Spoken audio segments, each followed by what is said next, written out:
2012, beneath a parking lot in Leicester, England, archaeologists uncovered a skeleton with a curved spine and a skull shattered by battle wounds.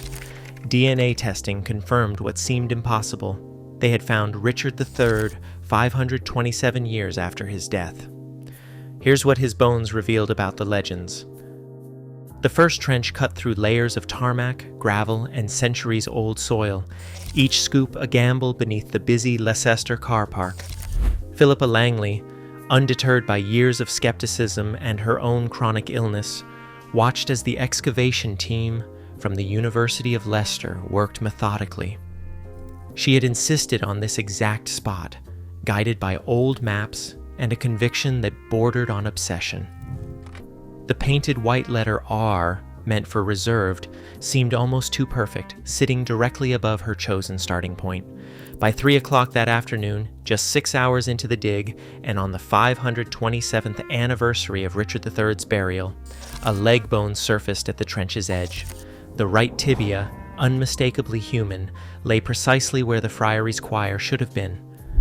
Archaeologists quickly noted the grave's shallow depth, irregular shape, and the absence of feet, details that hinted at a hasty, possibly disturbed burial. Nearby, the foundations of an old outhouse had missed the legs by less than 4 inches, a near miss that could have destroyed the evidence entirely. For Langley, the moment was electric. Centuries of rumor and legend were suddenly anchored to something real, something that could be tested. The mystery had shifted from myth to bone, from story to scientific possibility. Infotrap. The odds of a mistaken identity were less than 1 in 100,000. Inside a controlled laboratory at the University of Leicester, Professor Tory King prepared to answer a question that had haunted English history for centuries. Whose bones had surfaced beneath the car park? The team extracted mitochondrial DNA from a tooth and a fragment of femur, using protocols designed to rule out contamination at every stage. The sequences were then compared to living descendants of Richard III's maternal line. Michael Ibsen, a London cabinet maker descended through 17 generations from Anne of York, and Wendy Duldig, a 19th generation descendant living in New Zealand. The match with Ibsen was perfect. Duldig's sequence differed by a single base, a normal genetic drift over centuries. Bayesian statistical analysis combined this genetic evidence with archaeological context and radiocarbon dating, producing a probability of 99.999% that the skeleton was Richard III. Independent laboratories confirmed the result, repeating extractions and sequencing to exclude any possibility of modern DNA intrusion. For Professor King, the numbers left no room for doubt. The remains beneath Leicester were not just any medieval man, they belonged to England's last Plantagenet king. Shakespeare called him a poisonous bunch-backed toad, and for centuries Richard III's name was a byword for deformity and villainy. But when osteologists at the University of Leicester measured the skeleton's spine, the facts told a subtler story. The backbone showed a pronounced rightward curve, severe idiopathic scoliosis, arching 70 to 75 degrees through the thoracic vertebrae. This would have raised Richard's right shoulder noticeably, but not forced him into the grotesque forward hunch or twisted limp so vividly drawn in Tudor propaganda and Elizabethan theater. There was no sign of kyphosis, the kind of forward-bending curve that produces a true hunchback, nor any evidence of a withered arm or uneven legs. The right scapula sat higher than the left, but both arms were symmetrical and strong, fit for wielding sword and lance. Clothing, armor, and posture could have concealed the spinal curve from all but the closest observers. Science, in the end, swept away centuries of rumor. Richard's bones revealed a real man, marked by scoliosis, yes, but nothing like the monstrous caricature that had haunted English history for half a millennium. The odds of a mistaken identity were less than 1 in 100,000. But the bones themselves told a story no statistic could capture, a story written in trauma. Forensic CT scans mapped 11 wounds, 9 of them to the skull. Dr. Piers Mitchell and the Leicester team traced the violence blow by blow, a deep slash across the lower jaw, sharp cuts to the cheek and upper jaw, and a series of devastating strikes to the back and side of the head. The most lethal came from a halberd-like blade, which sliced away a section of the skull's base and exposed the brain. Another blade, likely a sword or dagger, punched a 105mm path through the right parietal bone, crossing the brain and scraping the far side. None of these wounds showed healing. The pattern pointed to a king surrounded, his helmet lost, as enemies struck from every angle. No defensive wounds marked the arms, his body was armored, but his head was left exposed in the chaos. The final moments on Bosworth Field were nothing like the orderly duels of legend. They were brutal, desperate, and swift. The ODDs of a mistaken identity were less than 1 in 100,000. Yet the violence did not end with Richard's death on the battlefield. Forensic scans revealed a sharp cut to the right pelvis, a wound impossible to inflict on a living, armored man. Dr. Piers, Mitchell, and the Leicester team traced its angle. A blade had entered from behind and below, scraping bone in a way that only made sense if the body was slung over a horse, exposed and defenseless. No defensive injuries marked the arms, confirming that Richard's armor had protected his limbs during the fight. This pelvic wound, delivered after death, matched accounts from the victor's parade through Leicester, an act of deliberate humiliation.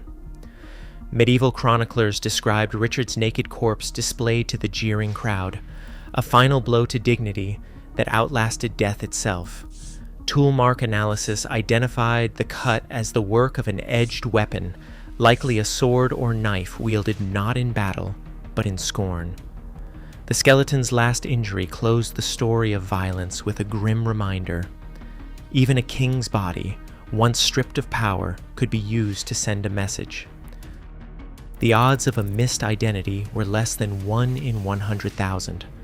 But beyond the violence, Richard's bones preserved quieter details of daily life, what he ate, what he drank, and even what lived inside him. Isotope analysis of his femur and teeth revealed a diet fit for royalty.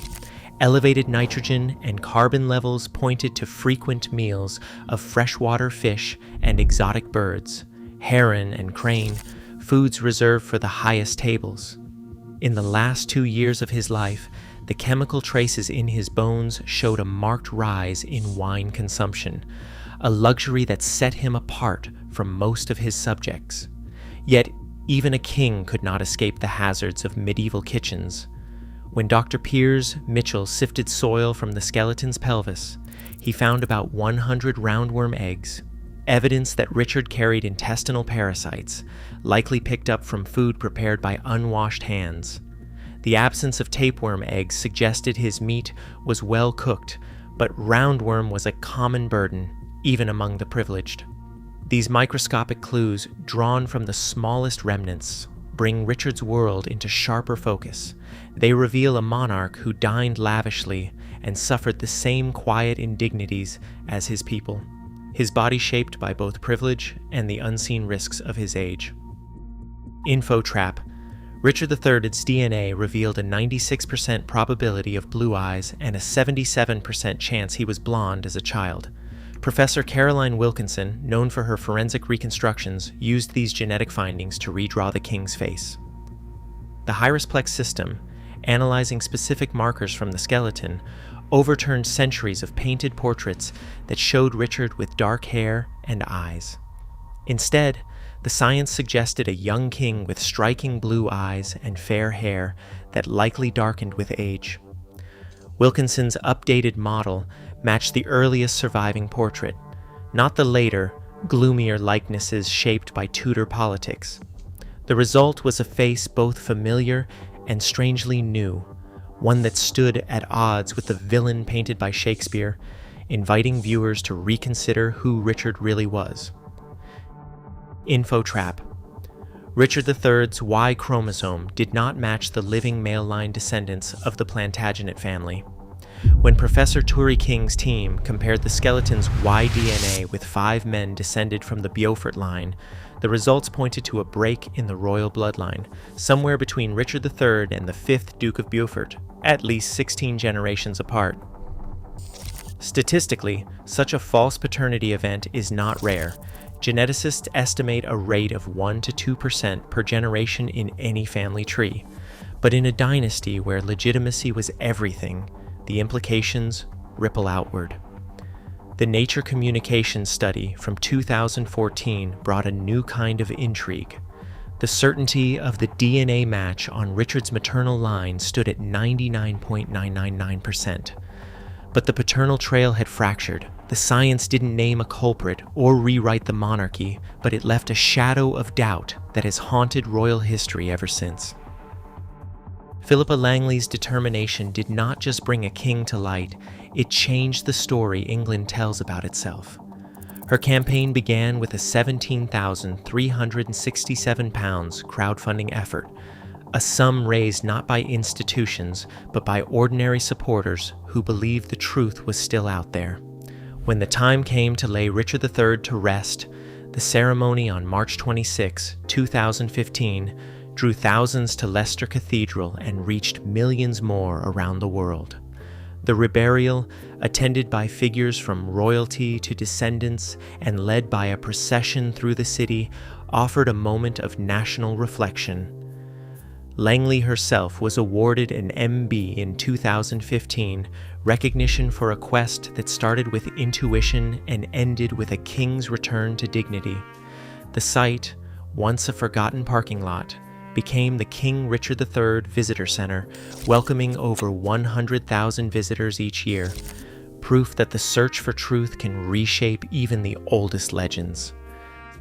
Science cracks the legend wide open, revealing a king marked by scoliosis, not monstrosity, blue eyes instead of shadow, and a battlefield death stripped of myth. Today, DNA and bone still challenge the tales we inherit. The truth is in the evidence, if we choose to look.